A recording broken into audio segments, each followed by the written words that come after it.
is Home Safety. Thank you for tuning in. My name is Sabina Mandi and you are welcome. If you are yet to subscribe to our channel, please do so. Don't miss any of our videos and let us know how helpful they've been to you. Now, have you observed that almost every culture has an assumption of what fathers must be up to in the home? The disciplinarian, the protector, the provider. Truth is, in our world today, both mommy and daddy are busy. But we still need to make exceptional sacrifices for our kids. Today on Home Safety, we want to talk about daddy. Not entirely though, but let's learn together. Pastor Eric Faith is the senior pastor and executive director of the Western Gate Church International. He's here with us and he's going to let us know more about fathers. You're welcome. Thank you so much. To start with, are you a father yourself? Yeah, I would say yes, I am a father. Yeah, that is what I would say. How does it feel to be a father? Well, it feels good to me. It feels good to be a father. You know, being a father is a blessing. You know, I believe that when one is being called a father, it means that you have a lot of things doing with yourself and with the family. Not only family, being a father is not only limited to just the family and all that. Yeah. So who is regarded as a father? Someone who has a legal right and someone who plays the role of guidance and gives instructions and pay bills. Now, talking of role, what is the basic role of a father? The basic role of a father is to provide for the home. Okay. And to care for the home.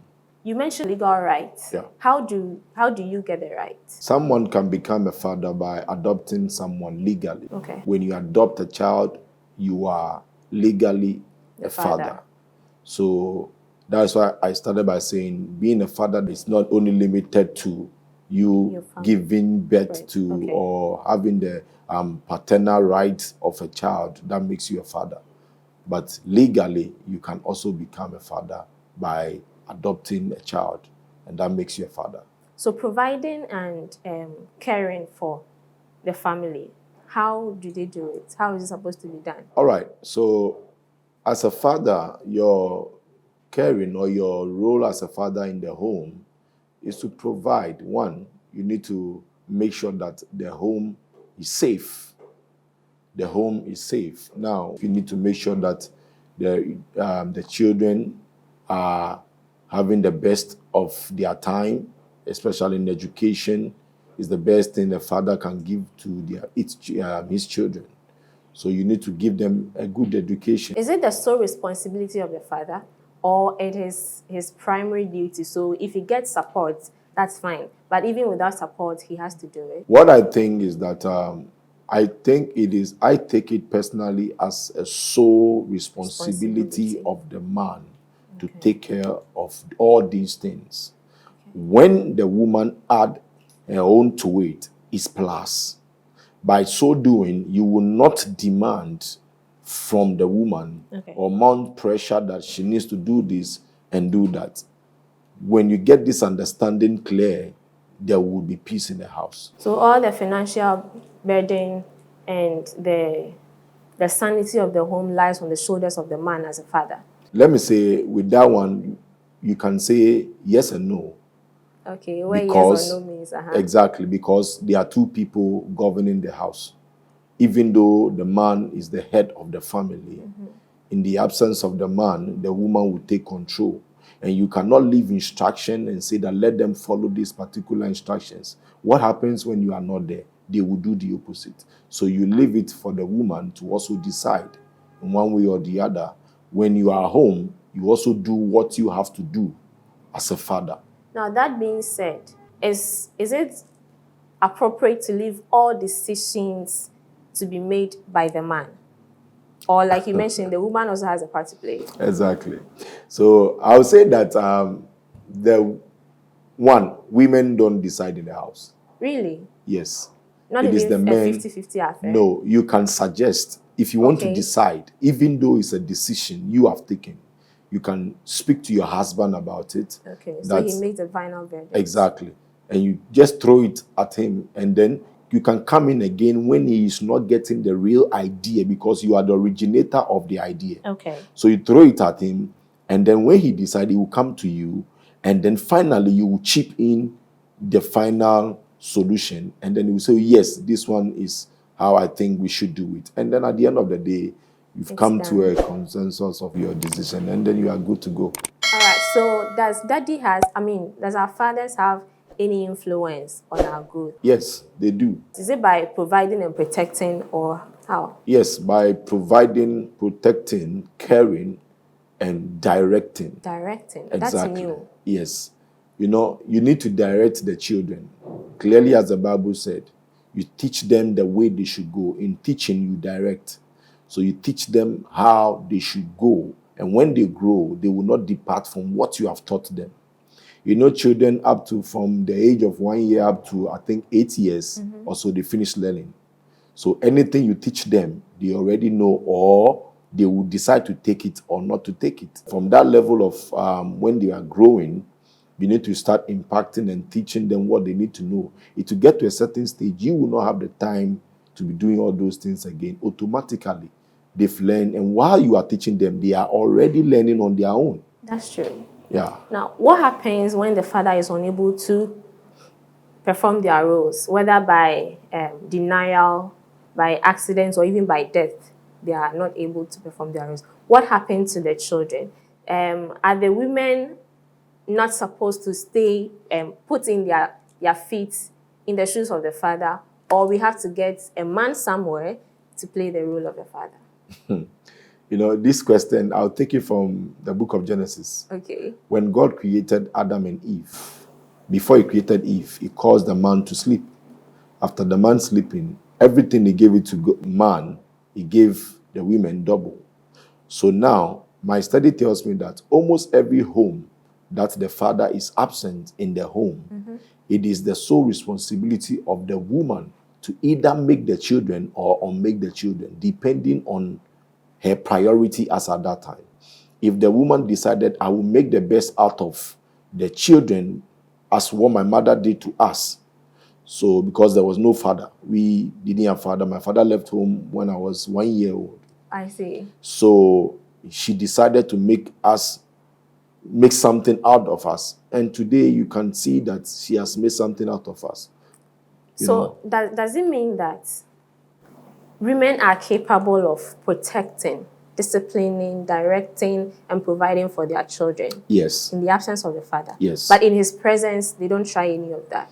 In the man's presence, they leave the man to do his role.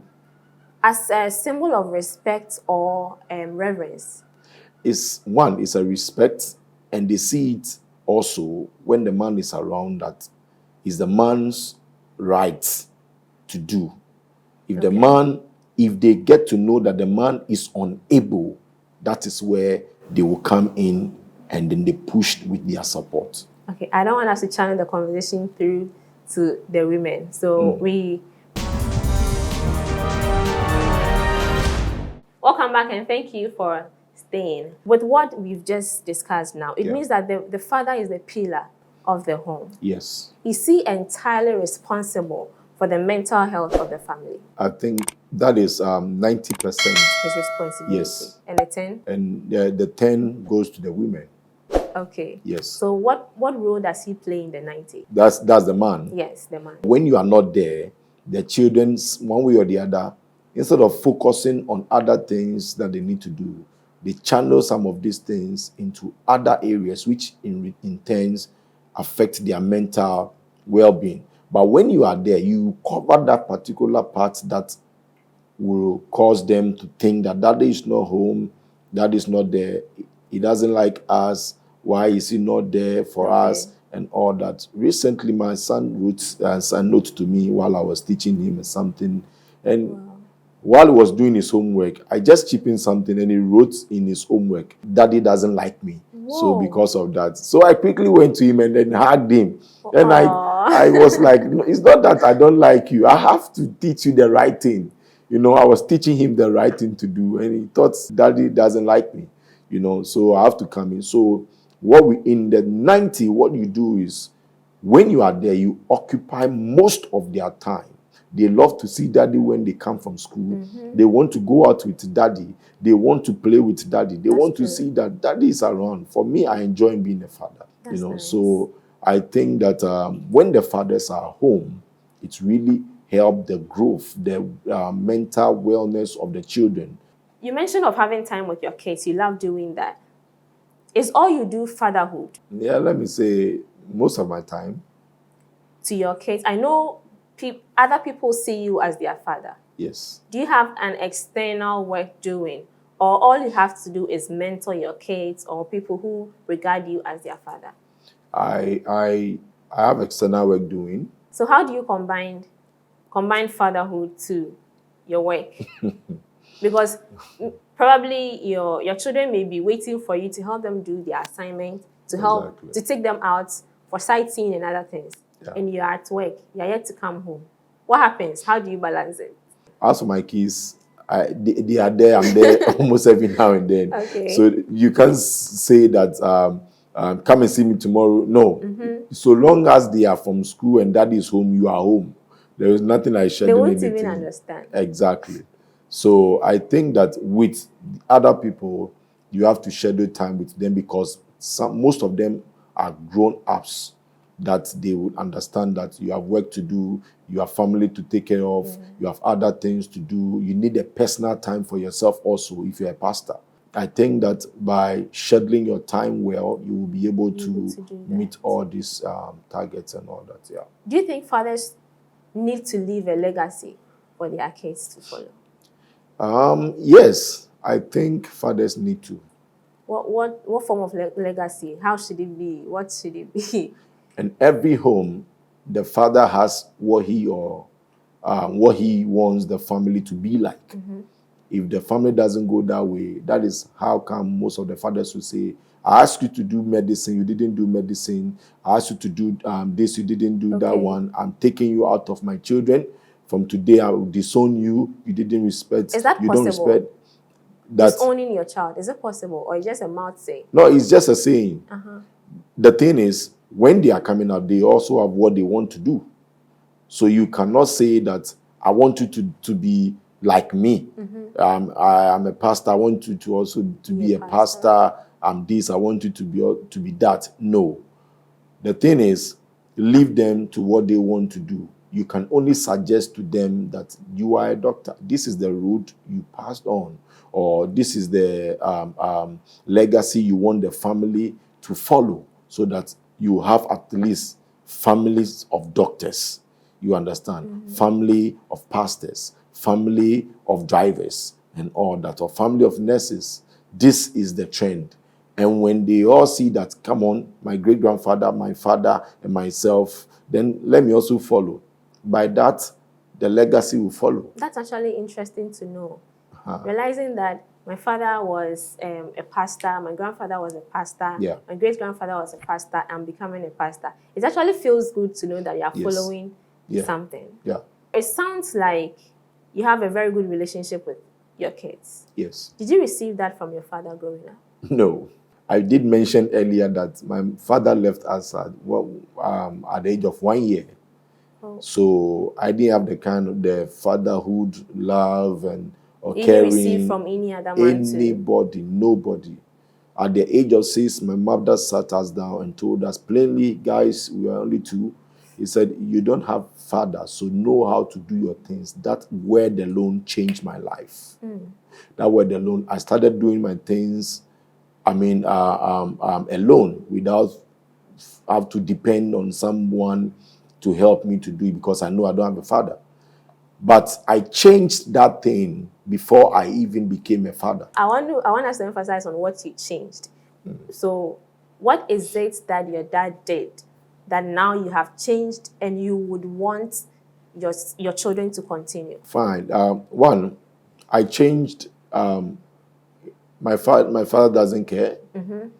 She doesn't care. She doesn't provide. She doesn't show love. Nothing. But in my case, my children, they let me say, they don't even know what my father did because I am doing the opposite of what my father did. Wow.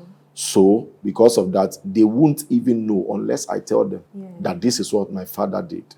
You understand? So, I think that in my case, I've decided to take care of my children, provide for them to be there, to let them know that daddy is always available. Do you ever feel any form of regrets that you have your father as a father? No, I don't.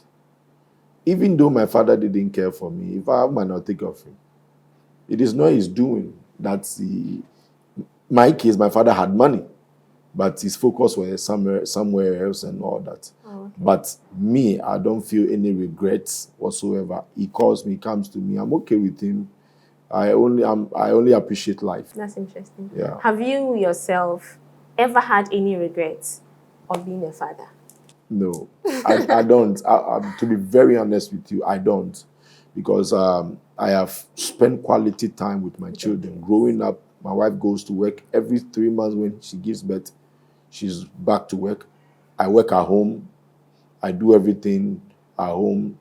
When we started giving birth, I had offices that I go to and people that work for me. So I enjoy my time with them. I take them to conferences. I take them out even when they were babies and other things and all that. So I'm okay. I enjoy it. I don't have any regrets so far. Interesting to know on your part. Now, some men, or should I say fathers, some fathers are scared of newborns. Yes. You are aware of that? Yes. Studies have also proved that if the father is closer to the child, right from infancy to when they are teenagers, their mental health is stable. They are at lower risk of developing mental health disorders in their lives. Yes. What would you say to your fellow fathers who are scared of newborns? I would say to my fellow fathers that, well, it depends on where they are coming from. But to me, what I would tell them is that it is not scary. It is God that takes care of children. So the only thing is you have to be there. Thinking about or being afraid of new babies, the responsibilities and all that is inevitable. It's something you can never run away from unless you have decided not to give birth. But if you want to give birth and have children, don't be afraid. Jump into it. God will give you the direction. He will provide for you. And at the end of the day, you will feel better.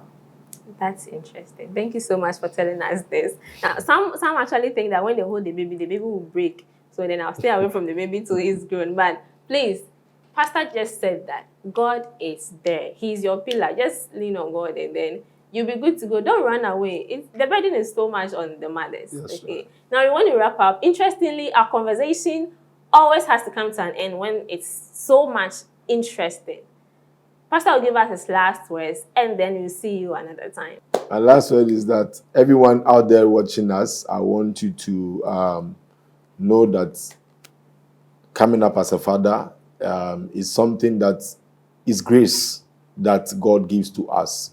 You can't be taught. It comes automatically. And when you start doing it, it will become part and parcel of you. So I want to encourage everyone out there that do your work well and in the house as a father, and at the end of the day, you enjoy your children when you are older. That's interesting and inspiring. At the end of the day, you enjoy your children when you're older. Now, I'm beginning to wish that I can be a father, but unfortunately, unfortunately, I can't. This has been an interesting convo with Pastor Eric Faith.